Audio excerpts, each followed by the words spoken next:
markings that I had on mine were a lot of the markings were pretty common to the other people in the squadron. For example, we had a red nose signifying the 89th Fighter Squadron.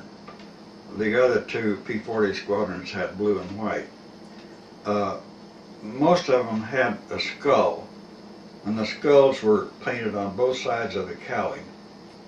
And each one was individually done, usually by a crew chief or by a painter who had time to do it in the squadron, you know, and who was a little better at it than others. So I had the skull on mine, but I also had what I called an individual,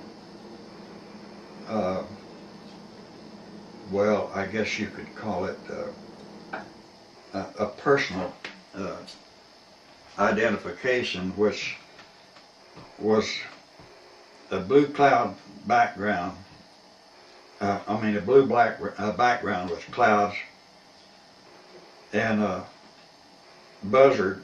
Well, actually, I originally had an eagle flying in the clouds carrying boxing gloves because I was a fighter pilot, so that was my idea of a personal insignia to put on my airplane.